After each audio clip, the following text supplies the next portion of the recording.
Good day everyone, my name is Mr. Sortenero. So andito ho tayo ngayon sa Nagcarlan, Laguna. So may offer tayong property. Ano po, dun po sa loob. Dalawang pwesto po mula po dito. Sa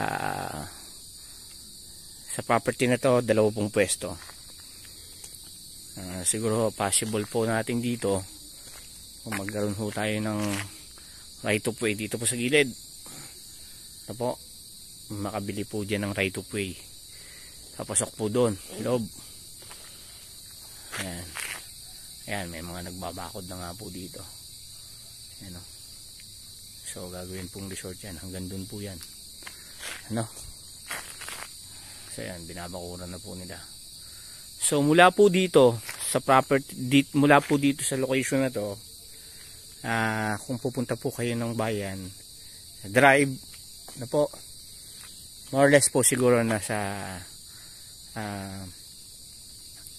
siguro mga 8 minutes to 10 minutes po mula po dito. Drive po papunta po ng bayan. Mismong bayan po na Nagcarlan. Po.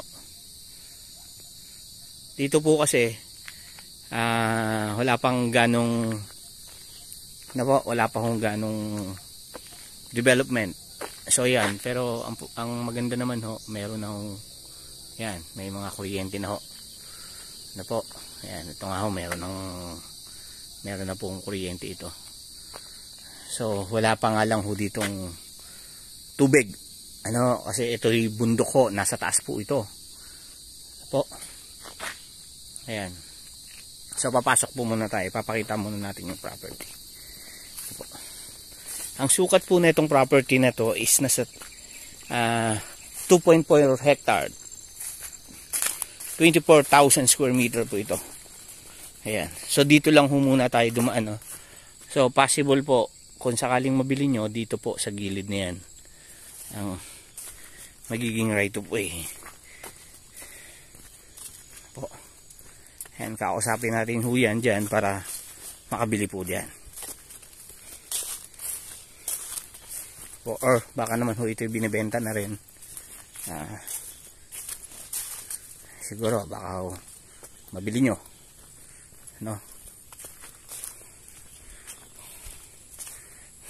So yan, dito lang ho tayo dumaan.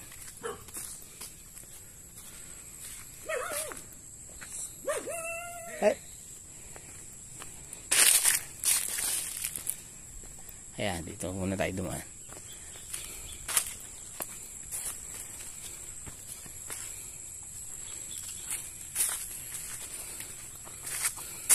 So, ano maganda ho dito, taniman. Pwede nyo po itong gawin poultry o manukan. Ano po? So, ang water po dito ay sahod ulan. Ano po? Yan. So, kung lalakad ka naman doon siguro, mula po doon sa kalsada, kasi mga 2 minutes lang. Yan, dito na ho tayo. Ayan. Ito na po. Medyo masukal lang ho ng konti. Ito na po, ito na po. Ayan, ito na po yung pinakahangganan nila. Itong area na to. Ayan, nandito na po tayo sa loob ng property. No? Ang kagandaan ho nito, marami po itong laman. No? May mga nyog, lanzones. Ayan. Avocado. So marami po. Kaya marami yung pakinabang. Ang ano dito ho flat, tapos pababa ho ng konti. No? Ayan. Ito po 24,000 square meter po. Ano po?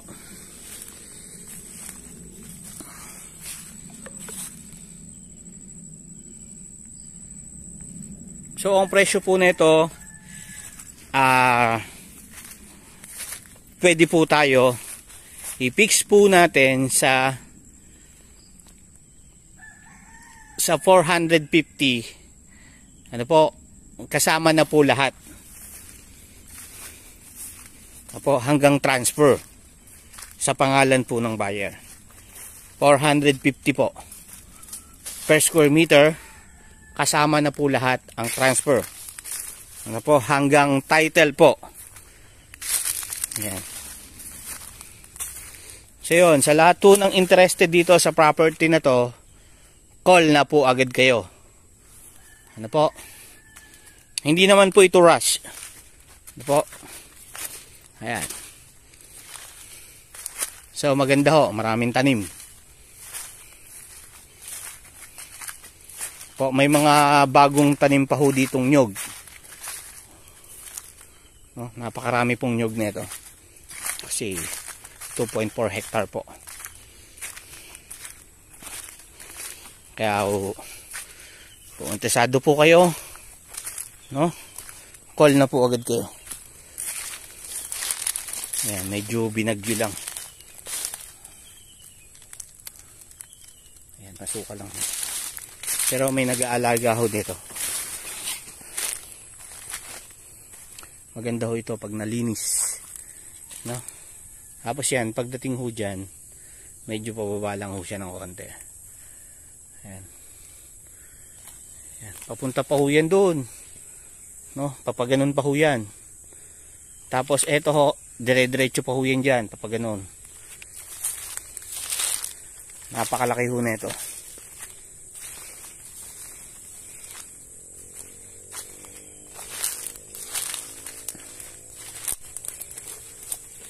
Ito po ay for process na pong title. Ano po, pinoprocess na pong title nito doon sa mismong may-ari po. So kung gusto niyo po, aantayin niyo po lang siya. Ngayon, pag na ano niyo ho, kunyari, nakapag down na ho kayo minsan kahit mga half, antayin lang ho yun. Pero pag naka-down ho kayo, pwede nyo na po itong kayo na ho ang mag-maintain. Yun. Pwede naman po yun. So pwede nyo na hong galawin po ang property. So gagawa lang ho tayo ng deed of sale. Yun lang naman po. Ayan.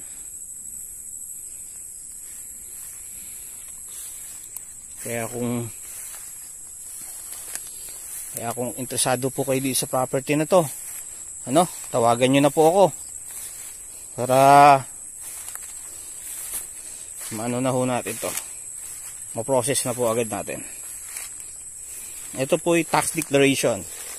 So pinatatitle na po ito ng free patent title po. Yun.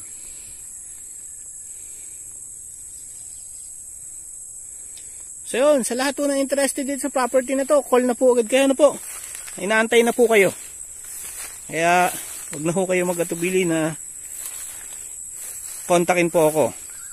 Ano po, meron po tayong mga number dyan sa baba na makikita nyo po.